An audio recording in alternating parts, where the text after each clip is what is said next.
আসসালামু আলাইকুম ওরহমতুল্লাহি ওবরাকাতু। সমস্ত প্রশংসা আল্লাহ তাআলার জন্য, যিনি আমাদেরকে সৃষ্টি করেছেন।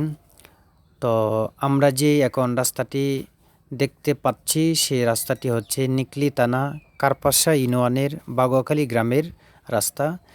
যে গায়ে রাস্তাটা ছিল অত্যন্ত প্যাক খাদা এবং কাঁচা রাস্তা ছিল, বর্ষাকালে মানুষের কষ্ট হয়ে যেত।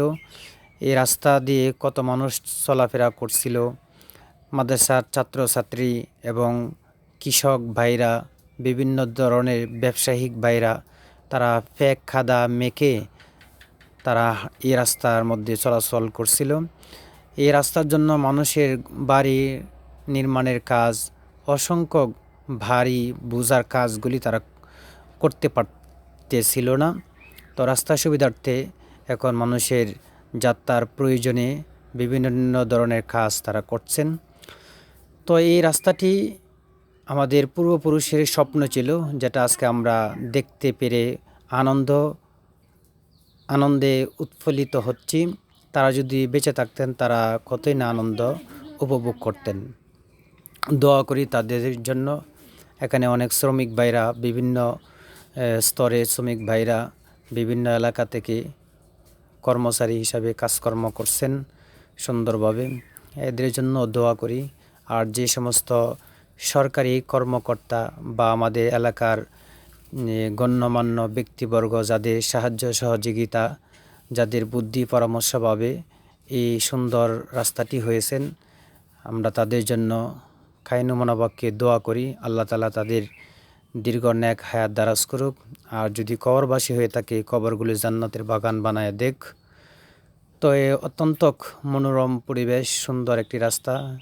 রাস্তার পাশেই একটি খাল রয়েছে, যেটিকে আমরা বায়ত বলি, বা বিভিন্ন এলাকার মানুষ গাং বলেন, খাল বলেন, যাত্রার ভাষা অনুযায়ী।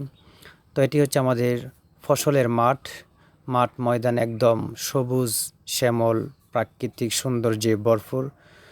এটি ছিল আমাদের গ্রামের পাশেই মেন রাস্তা, যে রাস্তার মধ্যে বাংলাদেশের যে কোনো জেলায় যেতে সক্ষম। তো সকাল সকাল সেই মেন রোডের দিকে একটু গেলাম আল্লাহর সৌন্দর্যর দৃশ্যগুলি উপভোগ করার জন্য। এটি একটি ঘাস ক্ষেত। তো আব্বা এবং আব্বার বন্ধু, তারা দুইজন মিলে ঘাস কাটছেন গবাদি পশুর জন্য। এটিও আল্লাহ তাআলা একটি নিয়ামত, যেগুলোর নিয়ামত আমাদের শুকরিয়ার বিষয়। আল্লাহ তাআলা অসংখ্য নিয়ামতগুলি মাঠ ময়দানে ভরপুর করে দিয়েছেন। তো সকাল সকাল মেন রাস্তা দিকে গেলাম, আল্লাহর প্রাকৃতিক সৌন্দর্যে ভরপুর নিয়ামত দেখে মনে অনেক উৎফুল্লতা জাগলো এবং অনেক কিছু শিক্ষণীয় বিষয়গুলো আমরা দেখতে পাইলাম। আল্লাহ তাআলা যেন আমাদের সবাইকে আল্লাহর নিয়ামত থেকে শিক্ষা গ্রহণ করার তৌফিক দান করুক। তো একটি তথ্য আমরা জেনে রাখি, ভিডিও শুরুতে যে রাস্তা নির্মাণের কাজটি আমরা দেখছিলাম, সেই রাস্তা নির্মাণের কাজটি শুরু হচ্ছিল 22শে নভেম্বর 2024 সালে এবং সেই রাস্তা নির্মাণের কাজ শেষ হয়েছে 28শে মার্চ 2025 সালে। রাস্তার কাজ অতি দ্রুতভাবেই সমাপ্তি হয়েছে। আল্লাহ তাআলা কাছে শুকরিয়া আদায় করি। আজকে ভিডিও এই পর্যন্তই। আসসালামু আলাইকুম ওরহমতুল্লাহি ওবরাকাতুহু।